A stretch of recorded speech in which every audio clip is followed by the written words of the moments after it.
প্রতারণার এই সিন্ডিকেট কিভাবে সর্বত্র ছড়িয়ে রয়েছে তার একটা উদাহরণ দেখা গেছিল গতকাল, যখন অশীতিপর বৃদ্ধ তিনি পৌঁছে গেছিলেন মুখ্যমন্ত্রী জনতার দরবারে। নিজের পৈতৃক ভিটে প্রমোটিং এর জন্য দিয়ে কিভাবে প্রতারণার শিকার হয়েছেন, তোলাবাজির শিকার হয়েছেন, হুমকির শিকার হয়েছেন।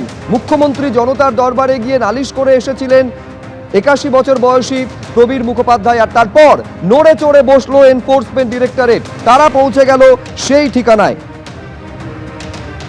ভবানীপুরে বৃদ্ধ প্রবীর মুখোপাধ্যায়ের বাড়িতে পৌঁছে গেলেন ইডি আধিকারিকেরা।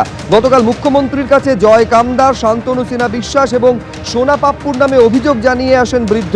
মুখ্যমন্ত্রীর জনতার দরবারে এসে অভিযোগ জানান যে ভয় দেখিয়ে জমি দখল, তাও মেলেনি ফ্ল্যাট। মুখ্যমন্ত্রীর কাছে অভিযোগ করেন ভবানীপুরের বৃদ্ধ।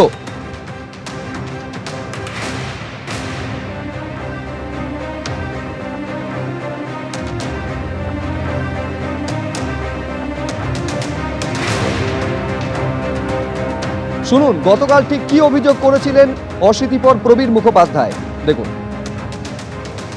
আমার বাড়ি হচ্ছে টাউনশান রোড, সেখানে একটি পৈতৃক ভিটা, সেটাকে আমরা প্রমোটারকে দিয়েছিলাম অনেক, যে নতুন করে ডেভেলপ করে আমাদের ফ্ল্যাট যেমনভাবে প্রত্যেকে হ্যান্ড ওভার করে সেইভাবে দেবে।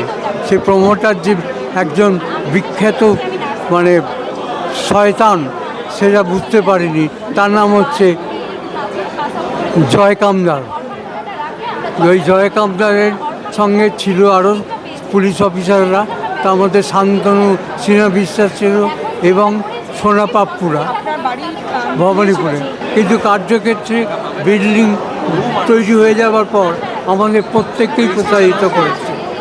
আমাদের ফ্ল্যাট দেয়নি, না উল্টে 17 লাখ টাকা ডিমান্ড করছে এবং আমাকে ভয় দেখানো হয়েছে। আমাকে তার বন্দুক অবধি, রিভলভার অবধি শো করিয়েছে। আমি আমার মাথার ছাদটা চাইছি।